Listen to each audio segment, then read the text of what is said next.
cela, il faut se rappeler toujours de quoi? Al-Maut. Et se rappeler que la foi, c'est un trésor inestimable. Donc ne vends pas ta foi à vil prix. Ne vends pas tes principes à vil prix.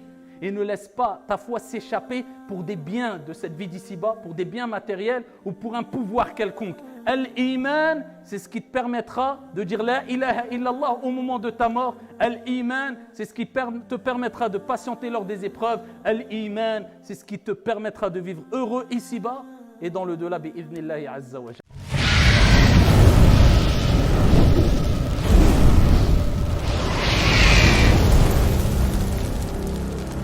L'iman, la foi, yazidu bi ta'ati ar-Rahman wa yanqusu bi ta'ati ash-shaytan.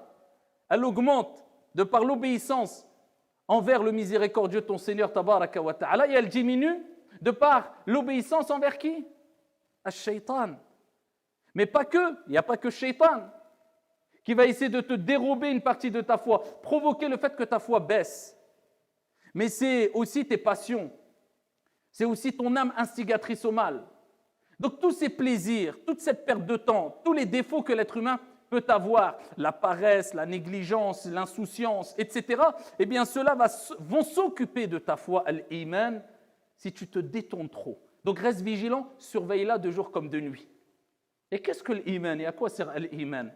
Eh bien al-Iman, c'est la source d'énergie dans laquelle tu puises lors des épreuves. Qu'est-ce qui te permet de patienter quand tu as des épreuves? Al-Iman, la foi.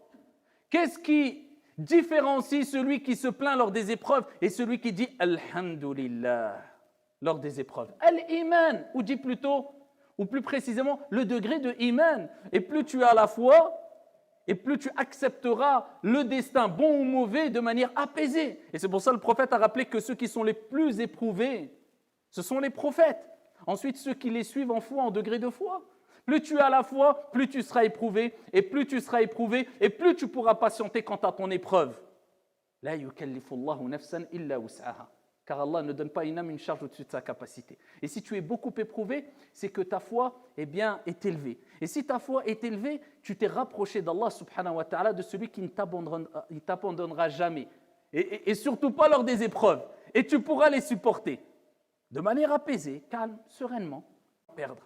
Et c'est pour cela qu'un des plus grands moyens aussi pour renouveler sa foi et maintenir sa foi à un bon niveau, c'est se rappeler qu'il n'y a pas de temps à perdre. La mort, elle est proche. Combien de temps il nous reste à vivre? On a 30 ans, 20 ans, 40 ans. Combien de temps? On va vivre même 100 ans. Sachant qu'à partir d'un certain âge, on commence à être un peu fatigué, HS, etc. Donc, tu as la santé, profite. Tu as le temps libre, profite. La vie, elle est courte. Tu vas profiter combien de temps encore? Allez, même si tu sais que tu vas vivre 100 ans, c'est à partir d'un certain âge physiquement, khlas. Si on te donne juste le khobz au zit, tu vas dire alhamdulillah. Tu vas vouloir quoi? Aller jouer ou aller à la plage? À un moment, c'est khlas, tu veux le minimum. Donc maintenant que tu as un peu de punch, ça ne veut pas dire que tu ne peux pas aller à la plage ou t'amuser dans un cadre licite, bien sûr, mais profite pour faire des actions que tu ne pourras pas faire après. Profite pour amasser des bonnes actions parce que la vie, elle est très, très, très courte. Et c'est pour ça qu'un des plus grands moyens de renouveler, préserver et être ferme dans sa foi, eh bien, c'est de se rappeler que la vie est très, très courte. Je me prépare pour le delà avant tout. Et ensuite, en second plan, je profite des bienfaits d'ici-bas qui me sont licites et des plaisirs de la vie d'ici-bas qui me sont licites. Il n'y a pas de mal. Car le riche, c'est celui qui est riche de cœur et le riche de cœur peut être riche matériellement. Et le pauvre, c'est celui qui est pauvre de cœur. Et le pauvre de cœur peut être pauvre matériellement. Donc ici, on sait que la vraie richesse, c'est dans le cœur. Et tu peux être riche matériellement, ça nous intéresse peu. C'est pas grave et c'est pas interdit. Le principal, c'est que tu sois riche de cœur. C'est ça, c'est tout. Amma si tu as dunya entre les mains, tu es milliardaire, c'est pas grave. Ça te nuira en rien si tu es riche de cœur. Donc c'est pour cela qu'il faut se rappeler toujours de quoi? Al-Maut. Et se rappeler que la foi, c'est un trésor inestimable. Donc ne vends pas ta foi à vil prix. Ne vends pas tes principes à vil prix.